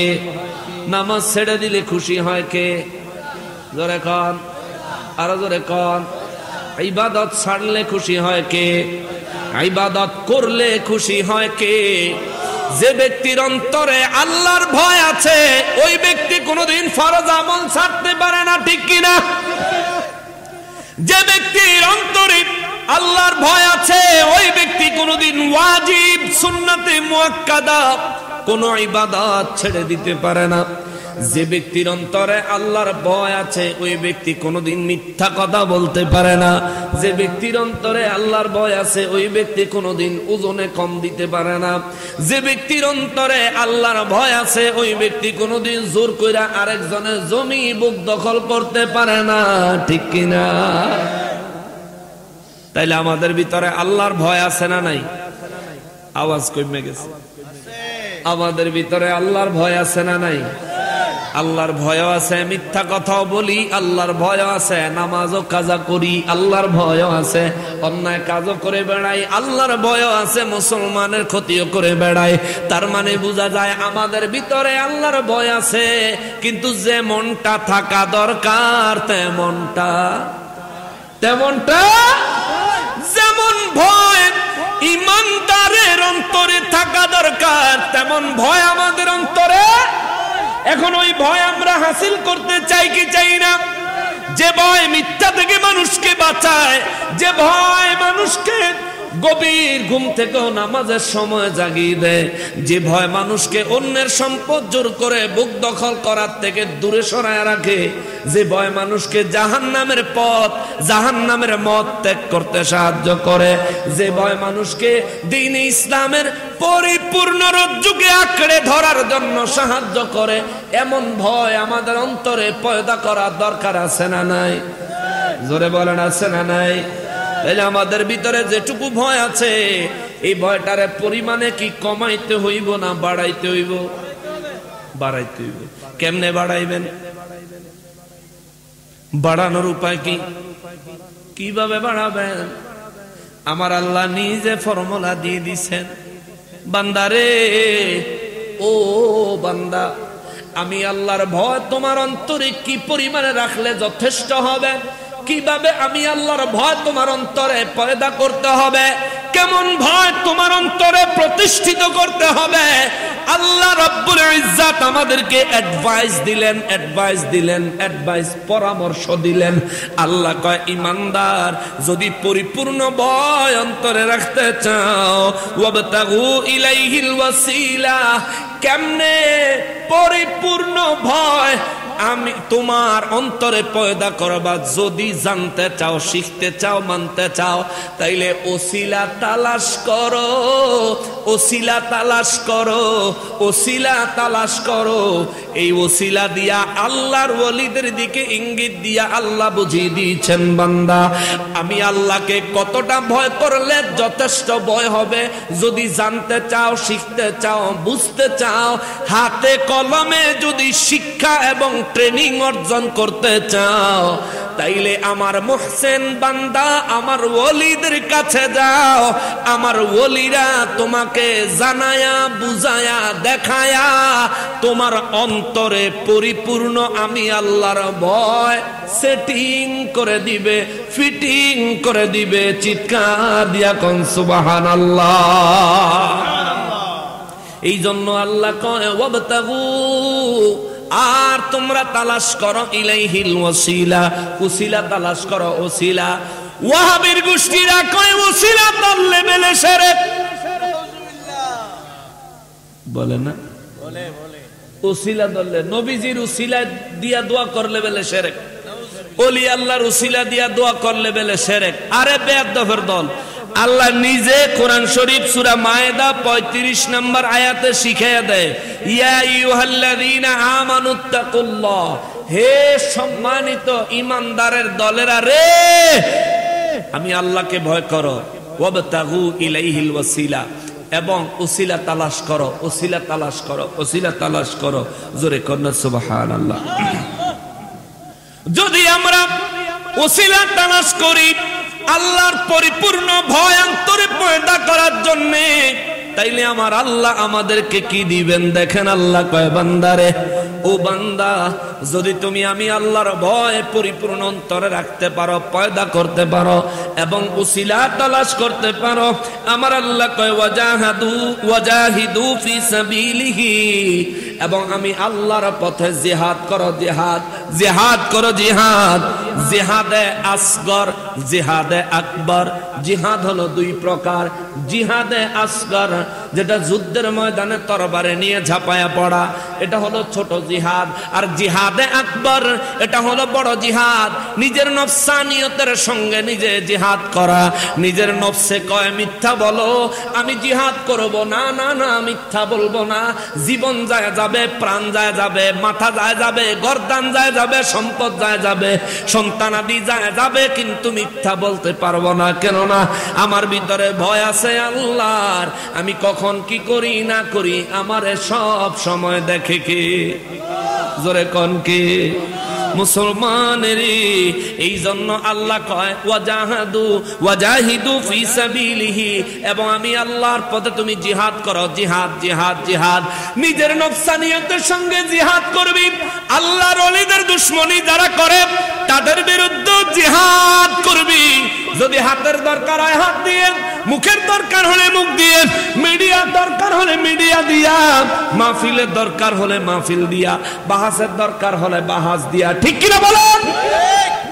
রব্বুল ইজ্জাত বলেন, যদি তুমি এমন স্টেট ফরওয়ার্ড হতে পারো, যদি তুমি এই রকম জিহাদি চেতনা অন্তরে রাখতে পারো, জিহাদি চেতনা যদি অন্তরে রাখতে পারো রে বান্দা, আল্লাহ কয় লাআল্লাকুম তুফলিহুন।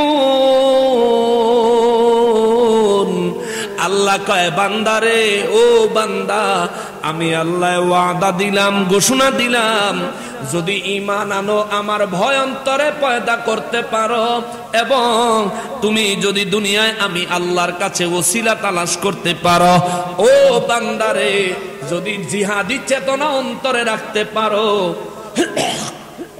আল্লাহ কয় বান্দা, ও বান্দা, লাআল্লাকুম তুফলিহুন, আমি আল্লাহ তোরে সফল সফল সফল বান্দা বানায়া দিমু। জোরে কোন সুবহানাল্লাহ।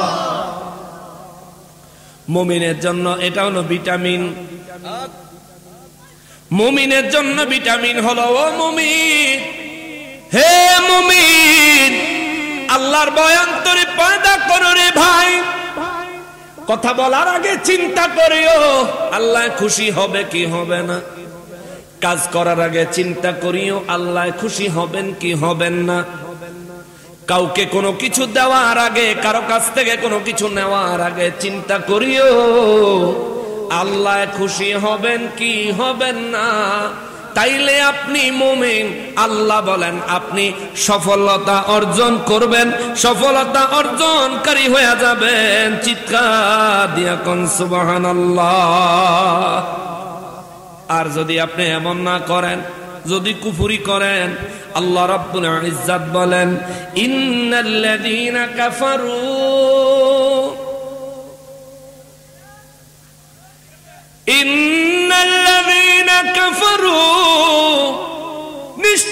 নিশ্চয় যারা কুফরি করেছে, নিশ্চয় যারা কুফরি করেছে, লাউ আন্না লাহুম মা ফিল আরদি জামিআ ওয়া মিসলাহু মাআহু লিয়াফতাদু বিহি মিন আযাবি ইয়াউমিল কিয়ামাতি মা তুকুব্বিলা মিনহুম। আওয়াজ করে বলেন আল্লাহু আকবার। রব্বুল ঈশান হাবিবিহি ومحبوبه ومعشوقه مخبرا وآمرا। হ্যাঁ, সুন্দর করে দাও, মিষ্টি করে দাও, বাইরে বাইরে যাতে না করে। এমনি দুনিয়ার মানুষ বাইরে বাইরে লাগলে কি অবস্থা হইব? সেদিন 29 তারিখে একবার, 31 তারিখে কেন মুআবিয়া রাদিয়াল্লাহু তাআলা আনহুর ব্যাপারে সূরাত দলের বলে লেগে গেছে। হ্যাঁ, মুআবিয়া রাদিয়াল্লাহু তাআলা আনহুরে গালি দিয়ে নিজের একেবারে জান্নাতি প্রমাণ করতে চায়। ফাজিলের দল হগল। আইতে লইছিলাম কেল্লাসার মাজার শরীফের আইয়া পরে ফিরত গেছি। এটা কি কয়? খরমপুর। আইয়া তখন ওরা কইল হুজুর মাহফিল তো সমস্যা হয়ে গেছে, অফ হয়ে গেছে, শেষ হয়ে গেছে। পরে গিয়া কেল্লাসার মাজারে পাগল গেল, কখন ঘুরা মুইরা চাটা খাইয়া ওরারে খাওয়াইয়া জিয়ারত করে সালাম দিয়া তারপরে চলে গেছে। একটু ধৈর্য ধরবেন। দুরূদ শরীফ পড়ার আগে নিয়ত করতে হয়, মনে মনে নিয়ত করবেন। বালা মুসিবত আসেনি আমাগো না? সুখে আছে? বেশি সুখে আছেন নাকি? বেশি সুখে আছেন? সুখে থাকলেও শুকরিয়া আদায় হবে কার? দুঃখে থাকলেও শুকরিয়া আদায় হবে কার? সুখে দুঃখে সব সময় শুকর আদায় করতে হবে কার? তাইলে আপনি দুরূদ শরীফ পড়ার আগে মনে মনে নিয়ত করবেন, তারপর দুরূদ শরীফ পড়বেন। দেখবেন ইনশাআল্লাহ দুরূদ শরীফের বরকতে আপনার মনের মকসুদ পুরা করে দিবেন কে? সবাই মহব্বতে বলেন আল্লাহুম্মা সাল্লি আলা সাইয়্যিদিনা মুহাম্মদ ওয়া আলা আলিহি। স্পিকারটা ওদিকে ঘুরাই দাও, একটু ওদিকে ঘুরাই দাও স্পিকারটা। মহব্বতে বলেন আল্লাহুম্মা সাল্লি আলা সাইয়্যিদিনা মুহাম্মদ ওয়া আলা আলি সাইয়্যিদিনা।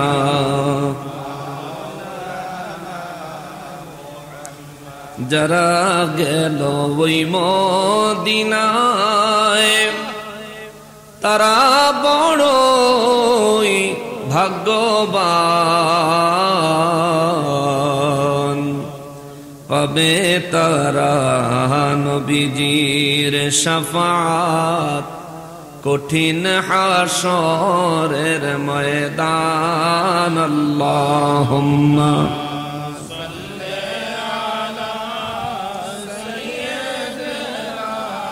মাওলানা মুহাম্মদ ওয়া আলা আলিহি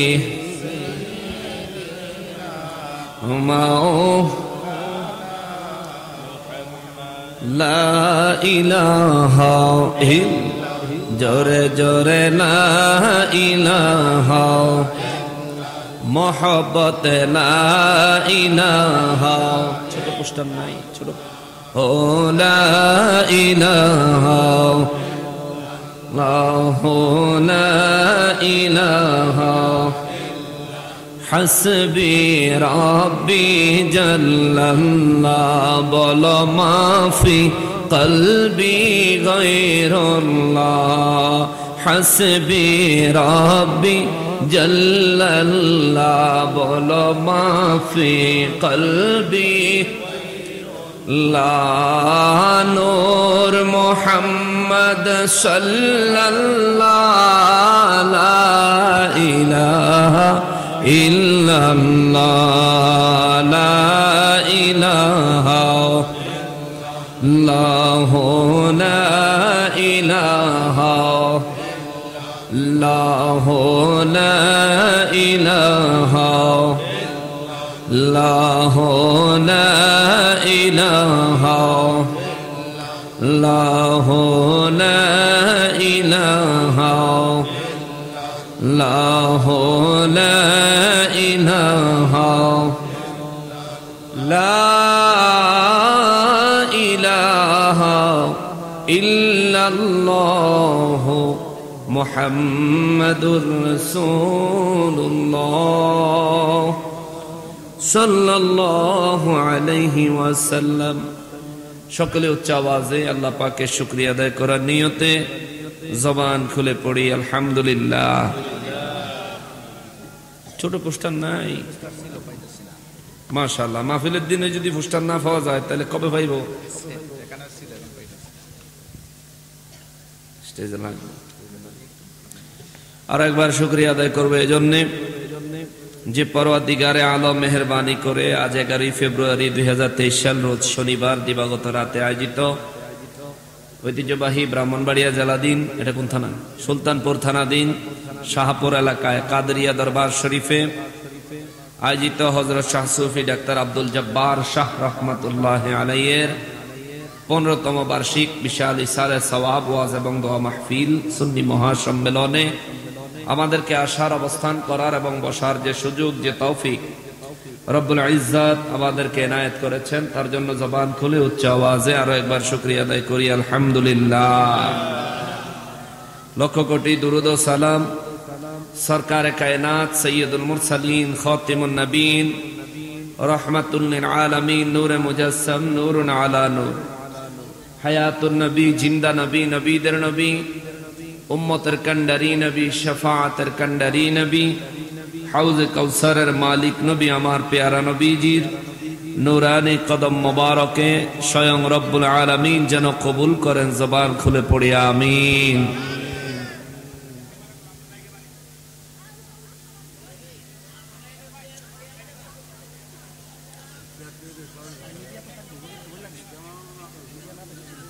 দেখেন মিডিয়ার ছেলেরা একটা টাকাও নিত না, নিজের পকেটের পয়সা খরচ করে ক্যামেরা কিনা, স্ট্যান্ড কিনা, মাইক্রোফোন কিনা, গাড়ি ভাড়া নিজের পকেটের টেনে দিয়া এরপরে আইছে আপনাদের অনুষ্ঠানটা রেকর্ড করে নিবে, সারা বিশ্বের দরবারে তুলে ধরবে, সুন্নিয়তের খেদমত হবে। ঠিক কিনা বলেন? মানে ওদের মতো নিঃস্বার্থে খেদমত করনেওয়ালা আর কেউ নাই। নিজের পকেটে পয়সা দিয়া খরচ করে আইছে, মাহফিল কমিটির লোকেরা যদি দুগা ভাত খাওয়ায় খাইব, নাইলে সেইটাও নিজের পয়সা দিয়ে খাইব। যাওয়ানোর সময় আবার রাত্রে তো ওরা অনেক সময় গাড়িও মিলে না, রাস্তাঘাটে বয়ে থাউন লাগে, তো সকালে যাওয়ান লাগে, গাড়ির জন্য ওয়েট করতে হয়। তো ওরা আসছে যেহেতু আমরা ওদেরকে একটু আদর মোহাব্বত দিয়ে গ্রহণ করি। ওরা অত্যন্ত শুভাকাঙ্ক্ষী লোক, আমরা সবাই শুভাকাঙ্ক্ষী, কিন্তু আমাদের শুভাকাঙ্ক্ষীটা উপস্থাপন হয় না বিশ্ব দরবারে, ওদের কাজটা উপস্থাপন হয়। তো ওদেরকে একটু সুযোগ দিই আমরা। ক্যামেরাগুলো বেশি হয়ে গেছে, তাহেরি সাহেব আইলে তো ক্যামেরা বেশি হইব স্বাভাবিক। আমি তো না খান্দা, আমার একলা দাওয়াত দিতেন তাইলে আর এত ক্যামেরা আইতো না, আরো কম আইতো। তোরা যেহেতু আইয়াই পড়ছে, আমরা মুরব্বীরা যারা চেয়ারে বসছেন আপনাদের একটু অসুবিধা হইতেছে, আপনারা আমি অনুরোধ করি স্টেজে আইসা পড়ে, আর নাহলে আপনারা একটু এই পাশে আইয়া পড়ে। তোমরা ক্যামেরাগুলো লাগানোর সময় যদি একটু এই পাশ থেকে লাগাই তার সবচেয়ে উত্তম হইতো। লাইটটা প্রয়োজন এই পাশে নিয়ে নিতা, উপরে দিতে বা মাঝখানে লাগাই দিতা, তাহলে সবার জন্য হয়ে যাইতো। এখন আর নাড়াচাড়া দরকার নাই, যেমনি আছে থাক, মনে কষ্ট নিয়েন না। ওরা একেবারে নিরলস খেদমত করে, নিঃস্বার্থ খেদমত করে। এই আপনারা অনলাইন থেকে যে ইনকাম হয় ওদের কষ্ট অনুযায়ী কিচ্ছু না, কষ্ট অনুযায়ী কিচ্ছু না। মোটামুটি লাখ, 1.5 লাখ, 2 লাখ টাকা পুঁজি খাটায় রাখছে। এটি টেয়া পয়সা এটি বিশাল আকারে দিলে বেড়ারা বিদেশ পাঠায় দিতে পারত, কিন্তু যায় নাই, দেশে রয়েছে দিনের খেদমত। আল্লাহ তাদেরকে কবুল করুক, সবাই পড়ি আমিন। অধ্যকার আয়োজিত মাহফিলের সম্মানিত সভাপতি সাহেব, আমেরিকান প্রবাসী জনাব শেখ রফিকুল ইসলাম সাহেব, সহসভাপতি মহোদয় গণ জনাব হাজী মোহাম্মদ নাই। আমি তো বিষয়ের বাইরে কথা বলতে পারি না, বলি না, তবুও যেহেতু ওলি আল্লাহ দরবার আউলিয়া কেরামের শান দিছে, তারা যা করার করছে, অবশ্য আমি নড়তাম না।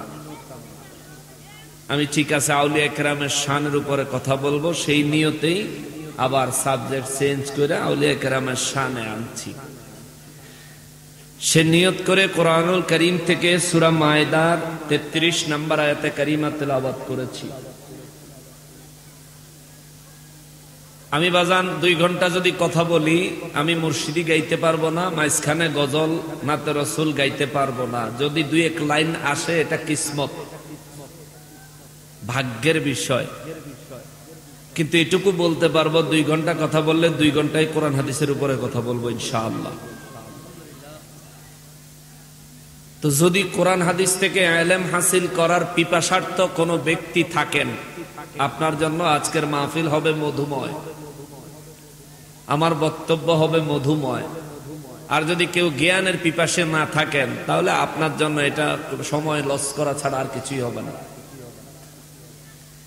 তবে আমরা মুসলমান,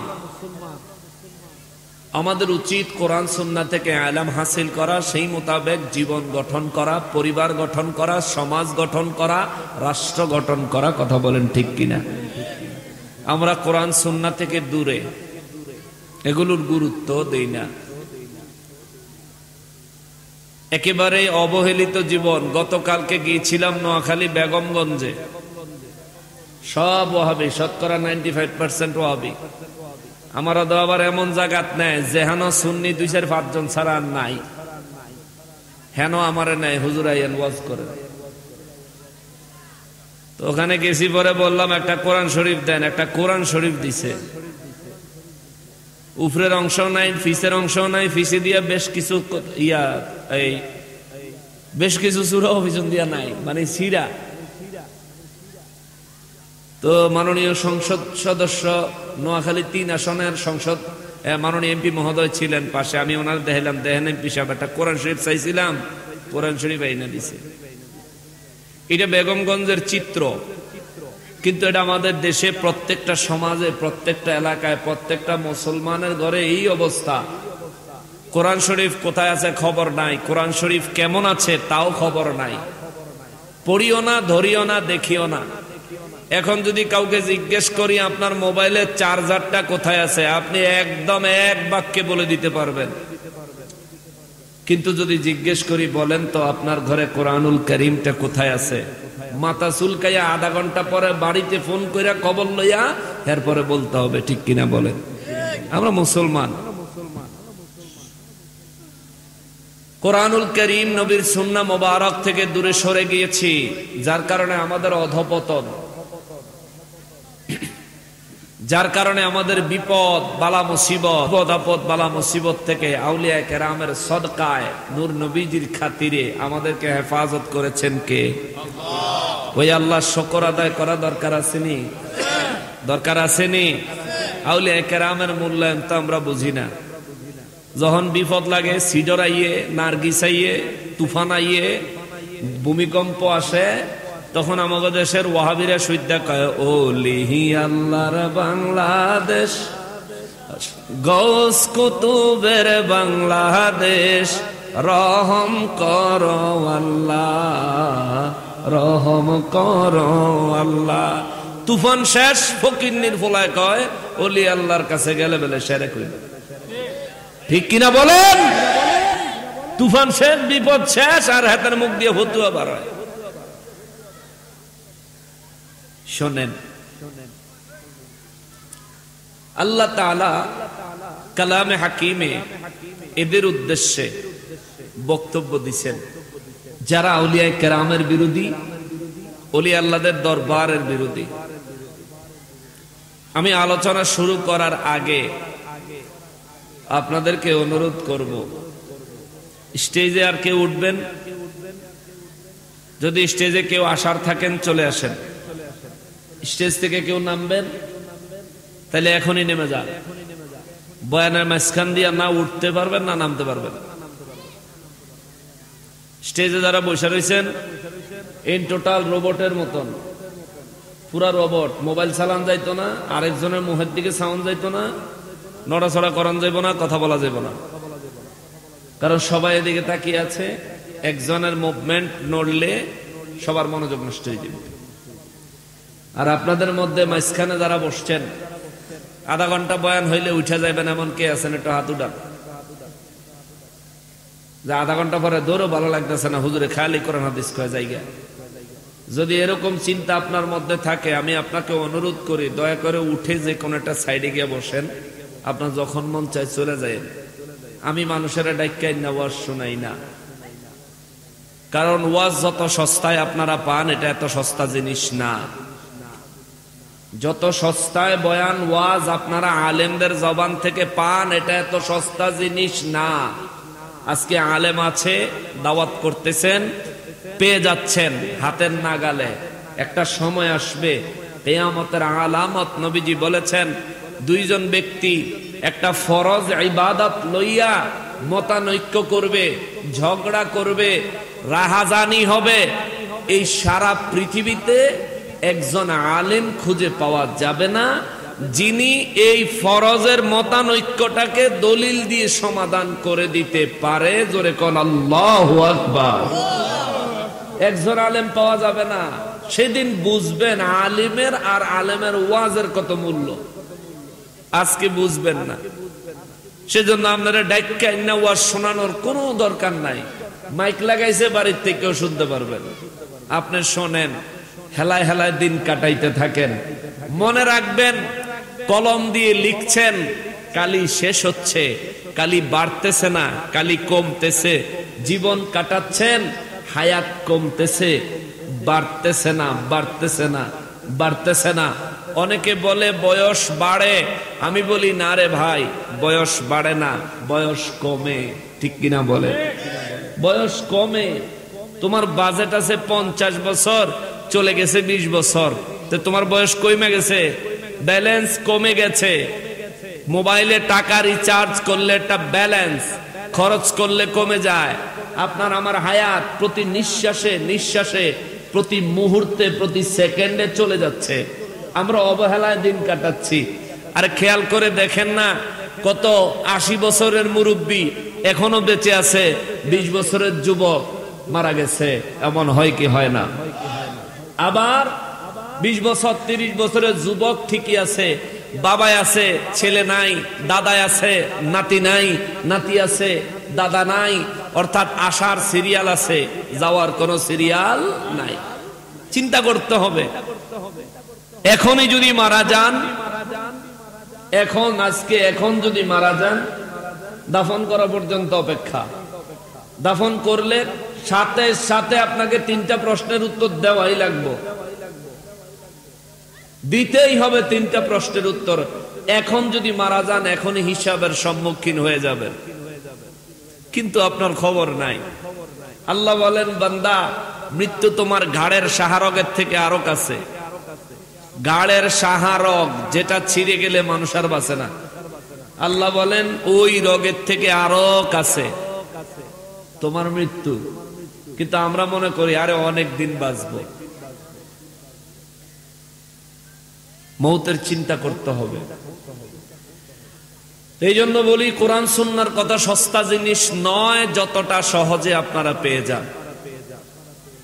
কাউকে ডেকে ওয়াজ শোনাবো না। যদি মাঝখান থেকে উঠে যাওয়ার কারো খেয়াল থাকে, আল্লাহর ওয়াস্তে 2 হাত জোর করে ভদ্রতার সহিত অনুরোধ করি, সাইডে গিয়ে বসেন, যখন মন চেপে চলে যায়। মাঝখান থেকে উঠলে মনোযোগ নষ্ট হবে মানুষের। আল্লাহর ওয়াস্তে কারো মনে কষ্ট দিবেন না। এই মুহূর্তে এখানে যারা আছে সবাই জান্নাতি মেহমান, সুবহানাল্লাহ কর। এখান থেকে একজন যদি কষ্ট পায় সাথে সাথে কবুল হয়ে যাবে, আপনার উপর আল্লাহর লানত, বিপদ চলে আসবে। খবরদার। আল্লাহ আমাদেরকে ধৈর্য সহকারে অবস্থান করার তৌফিক এনায়েত করেন। সবাই পড়ি আমিন। আমরা আলোচনায় ঢুকে যাই। নিরেট কোরআন হাদিসের আলোচনা হবে। অনেক কথা হলো, আলোচনায় ঢুকার আগে দয়াল নবীজির নুরানি তাওয়াজ্জু মোবারকের জন্য দুইবার দুরূদ শরীফ পড়ে সরাসরি আলোচনায় প্রবেশ করি। সবাই মহব্বতে বলেন আল্লাহুম্মা সাল্লি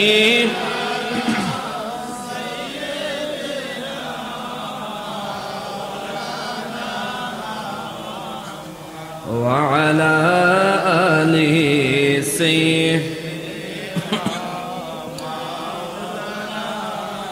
محمد اللهم صل على مولانا محمد وعلى آل سيدنا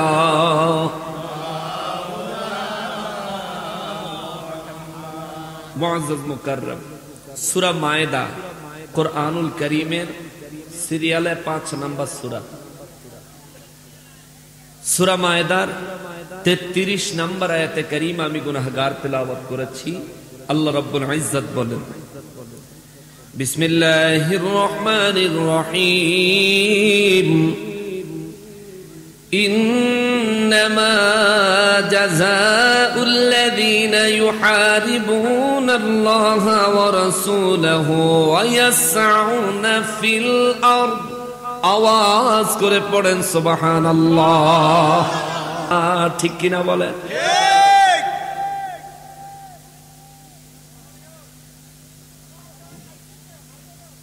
ওয়াজ শেষ। আলহামদুলিল্লাহ।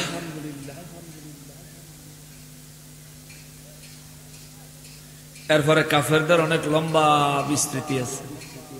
তারা জাহান্নামে দিতে চাইলে কিতা করব, কি কইব, কি করতে চাইব, কি ভাববো, আল্লাহ কি জবাব দিব, খুব সুন্দর বক্তব্য আছে, কিন্তু আর সামনে যাওয়া যাবে না।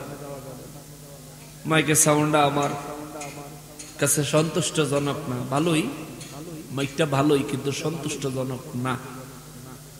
মাইকের টেনে মনে হইতেছে বেশি, যে আমার চিৎকারের আওয়াজ বেশি হইতেছে। তো যাই হোক, তাই হিসাব আসলে হয়তো ঠিক হয়ে যাইব। মাইকের ভালো ভালো মেশিন আনছে, ভোল্টেজ বেলা নাই, কারেন্টের ব্যবস্থাটা আর একটু ভালো করা দরকার ছিল। এই দরকার নাই, থাক, চলতেছে। আর কিছু কই লাভ নাই। হেমিয়ার বুদ্ধি আমার তে বেশি, তুমি বুঝো না। তো যাই হোক, দোয়া করবেন। কোরআন সুন্নাহ থেকে যতটুকু বলার চেষ্টা করেছি তার উপর আমল করবেন। ওয়াহাবিরা, আহলে হাদিসের লোকেরা, বাতিলের দল যারা আছেন, আপনাদের বিবেকের কাছে একটা কথা দেই। আপনারা মনে করেন আমি শুধু আপনাদেরকে গালি দেই। আজকে কোরআন থেকে শোনাইছি। কোরআন শরীফে আল্লাহ আপনাদের বিরুদ্ধে যা যা কথা বলছে এগুলি শুনাইলাম। আমি আপনাদেরকে কেন গালি দিব? আপনাদেরকে গালি দিয়ে আমার কোনো লাভ নাই। আপনাদেরকে উদ্দেশ্য করে যে কথাগুলো বলি বুঝানোর জন্য, বুঝেন, হেদায়েতে আসেন। আর আপনি যদি মনে করেন বলে আপনি আমার থেকে অনেক বেশি বুঝেন, তাহলে আইয়েন না, আল্লাহর রাস্তা আমার একটু বুঝান। ঠিক, আইয়া একটু আল্লাহর রাস্তা আমার একটু বুঝান। আপনি হকে থাকবেন আর আমি একেবারে না হকে থাকতাম কে রে? আমি তো আপনারা ডাকি, আপনি আসেন, আপনি বুঝা যান। আপনি প্রয়োজনে আসেন, আইয়া আমারে বুঝাইলেন। ভাই, এগুলো বাদ দেন। সারা পৃথিবীতে বহু ধর্ম আছে। মুসলিম ইসলাম ধর্মের মধ্যে ভাইয়ে ভাইয়ের রক্ত ঝরানোর যে ইতিহাস, এই ধরনের কলঙ্কিত ইতিহাস পৃথিবীর আর কোন ধর্মে নাই। সাহাবায়ে কেরামদের শাহাদাত গুলো দেখলে, আহলে বাইতে রাসূলদের শাহাদাত গুলো দেখলে, তাদের ইতিহাস শুনলে বোঝা যায় পৃথিবীতে সব থেকে বেশি ক্ষতি মুসলমান রূপী মুনাফিকেরা করেছে। ভাই আল্লাহর ওয়াস্তে হেদায়েতে চলে আসেন, দোয়া করবেন। আমি এখানেই শেষ করছি। ওমা তাওফীকি ইল্লা বিল্লাহ। দোয়া করবেন নি? দোয়া করবেন নি? দোয়া করবেন নি? এটা টেস্ট করি, এটা টেস্ট করি। রেডি? রেডি? আসসালামু আলাইকুম ওয়া রাহমাতুল্লাহি ওয়া বারাকাতুহু। আলহামদুলিল্লাহ, শুকরিয়া। ওয়া মা আলাইনা ইল্লাল বালাগ।